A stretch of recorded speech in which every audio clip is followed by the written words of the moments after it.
ఉద్యోగుల ఆత్మగౌరవాన్ని దెబ్బతీస్తుంది రేవంత్ రెడ్డి ప్రభుత్వం. ఉద్యోగులను భయభ్రాంతులకు గురి చేస్తుంది ఇవాళ రేవంత్ రెడ్డి ప్రభుత్వం. అందుకే మేము సూటిగా ఈ ప్రభుత్వానికి కొన్ని డిమాండ్లు చెప్తా ఉన్నాం. తక్షణమే రాష్ట్ర ప్రభుత్వ ఉద్యోగులకు పెండింగ్లో ఉన్న 5 DAలు విడుదల చేయాలి. నంబర్ 2, ఉద్యోగుల PRC 6 నెలల్లోగా ఇస్తామన్నారు. ఇవాళ 24 నెలలు మీ ప్రభుత్వానికి దాదాపు నిండుతా ఉన్నాయి. తక్షణమే PRC ప్రకటించాలని ఉద్యోగుల పక్షాన మేము డిమాండ్ చేస్తూ ఉన్నాము. కేంద్ర ప్రభుత్వాన్ని చూసైనా సిగ్గు తెచ్చుకో, కేంద్ర ప్రభుత్వం సమయానుకూలంగా ఇస్తూ ఉంది. రిటైర్డ్ ఉద్యోగుల బెనిఫిట్స్ అన్నీ కూడా తక్షణమే విడుదల చేయాలని చెప్పి మేము కోరుతా ఉన్నాం.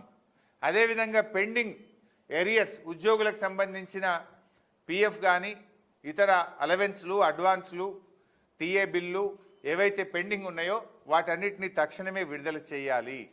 అదేవిధంగా OPS విధానాన్ని పునరుద్ధరిస్తామని మాట ఇచ్చారు, మాట నిలబెట్టుకోండి. ఆ CPS కాంట్రిబ్యూషన్ డబ్బులు ఏదైతే దారి మళ్లించిన 5,500 కోట్లు ఉన్నాయో తక్షణమే వాటిని తిరిగి CPS కాంట్రిబ్యూషన్కు చెల్లించాలని చెప్పి డిమాండ్ చేస్తూ ఉన్నాము. చిరు ఉద్యోగులకు ఇచ్చిన హామీలు, ఆశాలు, అంగన్వాడీలు, రేషన్ డీలర్లు, అర్చకులు వీళ్ళందరికీ ఇచ్చినటువంటి తదితర హామీలన్నీ కూడా వెంటనే అమలు చేయాలని చెప్పి డిమాండ్ చేస్తూ ఉన్నాము. కాంట్రాక్ట్ ఉద్యోగులను, కాంట్రాక్ట్ లెక్చరర్లను రెగ్యులరైజ్ చేస్తామని మీరు హామీ ఇచ్చారు, దాన్ని కూడా మీరు తక్షణమే అమలు చేయాలని చెప్పి మేము కోరుతా ఉన్నాము. ఉద్యోగులకు కూడా మా విజ్ఞప్తి, రేవంత్ రెడ్డి భయభ్రాంతులకు మీరు భయపడాల్సిన అవసరం లేదు. మీ న్యాయమైన హక్కుల కోసం మీరు ఉద్యమించండి. మీకు ప్రధాన ప్రతిపక్షంగా BRS అండగా ఉంటుంది. మీ హక్కుల కోసం మీ పోరాటానికి BRS ఎప్పుడు మీకు అండగా ఉంటుంది. ఎందుకంటే తెలంగాణ ఉద్యమంలో మీ పోరాటాన్ని మేము మరవలేదు. తెలంగాణ ఉద్యమంలో, తెలంగాణ రాష్ట్ర ఏర్పాటులో మీ భాగస్వామ్యం కూడా చాలా గొప్పది. ఇలా ఉపాధ్యాయ ఉద్యోగులు కానీ, చిరు ఉద్యోగులు తప్పకుండా మీ యొక్క పోరాటానికి BRS మద్దతుగా ఉంటుంది. మేము కూడా శాసనసభలో కూడా ఎప్పుడు అసెంబ్లీ జరిగినా మీ యొక్క డిమాండ్ల మీద BRS పార్టీ ప్రభుత్వాన్ని నిలదీస్తుంది, స్తంభింపజేస్తుంది అని చెప్పి కూడా నేను కోరుతా ఉన్నా. ఇకపోతే లాస్ట్ ఇంకొక ఇంపార్టెంట్ పాయింట్ కూడా ఉంది. ఇవాళ కేంద్ర ప్రభుత్వం గోధుమల మద్దతు ధరను పెంచింది. ఇవాళ బీజేపీ ప్రభుత్వం దక్షిణ భారతదేశాన్ని ఎప్పుడు కూడా చిన్న చూపు చూస్తూ ఉంది. ఎంతసేపు ఉత్తర భారతదేశం వైపే పెట్టుబడులు పెడతా ఉన్నారు, ఉత్తర భారతదేశం వైపే చూస్తూ ఉన్నారు. కానీ దక్షిణ భారతదేశం అంటే ఒక శీతకన్నం. ఇవాళ పార్లమెంట్ నియోజకవర్గాల పునర్విభజనలో కూడా మన సంఖ్య, పార్లమెంట్ సభ్యుల సంఖ్య తగ్గే విధంగా ఇవాళ కేంద్ర ఆలోచన ఉన్నది. ముఖ్యంగా ఇవాళ ఇంకొక ఇంపార్టెంట్ పాయింట్ ఏంటంటే, ఈరోజు గోధుమల మద్దతు ధర పెంచారు, సంతోషం. మరి గోధుమలు దక్షిణ భారతదేశంలో పండే వడ్లకు ఎందుకు పెంచవు?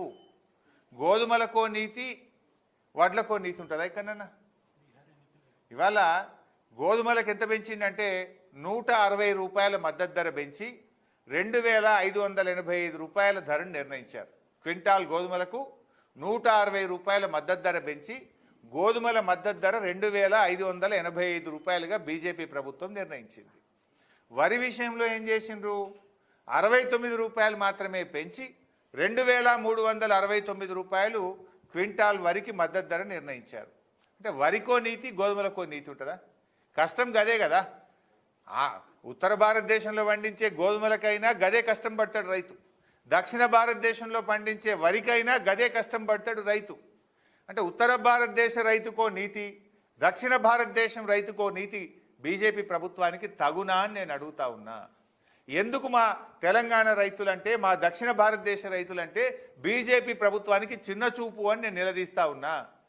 గోధుమలతో సమానమైన మద్దతు ధరను వరికి ఇవ్వాలని నేను బీజేపీ ప్రభుత్వాన్ని డిమాండ్ చేస్తూ ఉన్నా. తెలంగాణ నుంచి ఉన్న 2 కేంద్ర మంత్రులు, 8 మంది ఎంపీలు మరి గోధుమల తరహాలో వరికి కూడా మద్దతు ధర పెంచడానికి మీరు ప్రభుత్వం మీద ఒత్తిడి తేవాలే, పెంచిపియాలని చెప్పి కూడా నేను కేంద్ర మంత్రులు కిషన్ రెడ్డి, సంజయ్ గారిని నేను డిమాండ్ చేస్తూ ఉన్నా. అంటే ఇప్పుడు 8 బీజేపీ ఎంపీలు, 8 కాంగ్రెస్ ఎంపీలు ఇద్దరు కలిసి ఏం చేసిండ్రు అంటే గోధుమలకు మద్దతు ధర పెంచుతుంది,